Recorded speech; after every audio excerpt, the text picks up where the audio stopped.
মোড়ের উপর দাঁড়াবো না, ডাবল লাইনে গাড়ি রাখবো না, মোড়ে বাম লেন ক্লিয়ার রাখবো, অপ্রয়োজনে ওভারটেকিং করবো না, অতিরিক্ত গতিতে গাড়ি চালাবো না, যত গতি তত ক্ষতি। স্কুল কলেজের সামনে বাড়তি সতর্ক থাকবো। গাড়ি চালানোর মোবাইল ফোনে কথা বলবো না, যানজট কম থাকবে সেফ হবে, যানজট না থাকবে ইনকাম বেশি হবে। অবশ্যই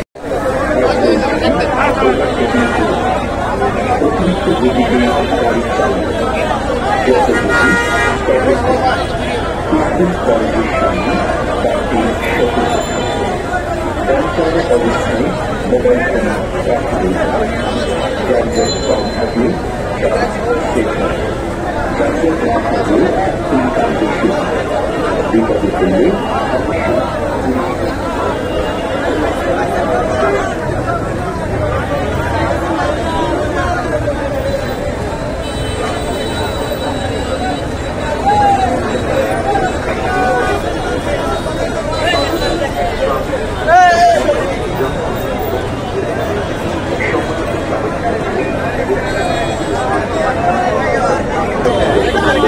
অভ্যাসটা করে ফেলছে, এটা থেকে সরে আসা আরও কিছু নিয়ম কানুন আছে যেগুলো আমরা প্ল্যাকার্ডে শো করতাম, তাদের মাধ্যমে কমিটমেন্ট আদায় করতাম। বললাম যে তোমরা অঙ্গীকার করো যে আমরা এই করবো এই করবো। আপনাদের সাথে অনেক সময় ব্যবহার করে বেশি ভাড়া আদায় করে এরকম বিভিন্ন বিষয় আছে যেগুলো আমরা মিনি বাইক ড্রাইভারদের একটু প্রশিক্ষিত করার জন্য ট্রেনিং সেশনের মাধ্যমে আবার আজকের এই র্যালির মাধ্যমেও তাদের দিয়ে তারাই অঙ্গীকার করলো সবার কাছে, শুধু পুলিশের কাছে না, এই শহরবাসীর কাছে যে আমরা যাত্রীদের সাথে আমরা জানে বাবা কোনো যেখানে সেখানে হঠাৎ করে গাড়ি আমরা দাঁড় করাবো না, জায়গা মতো আমরা দাঁড় করাবো। যাত্রী ওঠানো এবং নামানোর সময় আমরা নিয়ম মেনে চলবো।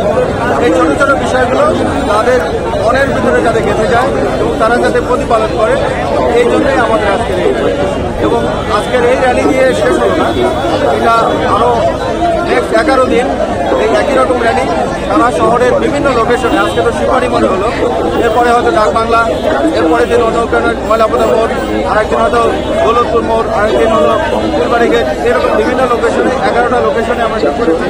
সেখানে আমাদের এই একই রকম র্যালি হবে।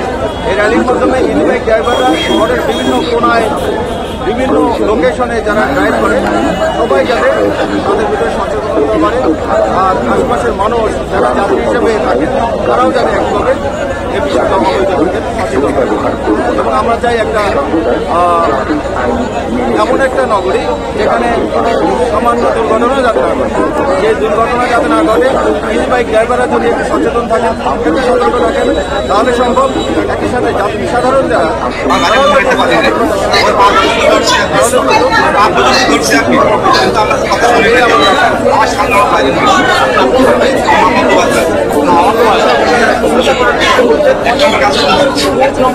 যে মূল অফিসের ভেতরে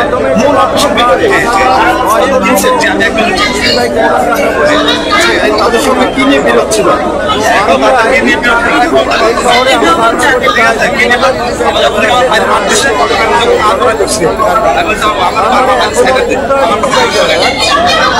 এখনো প্রায় 15,000 ড্রাইভার এখনো ট্রেনিং ছাড়া, তাদেরকে ট্রেনিংয়ের আওতায় আমরা নিয়ে আসবো। আর যারা অলরেডি ট্রেনিং করে ফেলছে তাদের ভিতরে আচরণে অনেক পরিবর্তন এসেছে। আমরা যেটা খেয়াল করি, আমাদের মাঠ পর্যায়ে ট্রাফিক ডিভিশনের যারা কাজ করে, পার্শ্ববর্তী থেকে সার্জেন্ট, এআই, তারা সবাই যদি খেয়াল করে যে তারা আগের থেকে যখন ট্রেনিং করলো, ট্রেনিং করার পরে তার আচরণে অনেক, সে এখন জানে কোন লেনে তার গাড়িটা চালাতে হবে, সে জানে যে যাত্রী কীভাবে উঠাতে হবে এবং নামাতে হবে। এই নিয়মগুলো জানার কারণে এখন সে শুধু বললে ইশারা দিলেই হয়। আগে কিন্তু ট্রেনিং তখন ছিল না, তার ট্রেনিং যখন দেয় নাই তখন কিন্তু এই বিষয়টা বোঝাতে হতো, বারবার বোঝাতে হতো।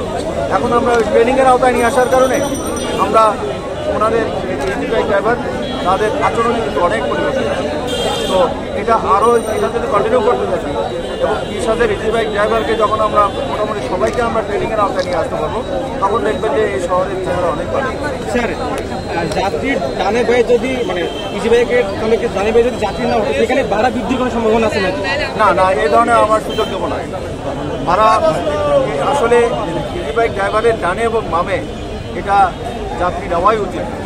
তার সেফগার্ডের জন্য নিজস্ব এই যে ম্যানুভারিং, যে একটা গাড়ি যখন ডানে টার্ন করবে অথবা বামে টার্ন করবে, ডানে এবং বামের যাত্রী কিন্তু এটা একটা প্রতিবন্ধকতা, ইউটার্ন করার সময় আরও বড় প্রতিবন্ধকতা। সুতরাং এইটা আমরা এতে বারবার নিষেধ করবো। এটা করলে অ্যাক্সিডেন্ট বেড়ে যাবে। অ্যাক্সিডেন্ট যাতে না হয় এই কারণে আমরা যাত্রী করতে মানা করতেছি। যাত্রীকেও আমরা সচেতন করতেছি, ভাই উঠবেন না, আপনি পেছনে বসেন।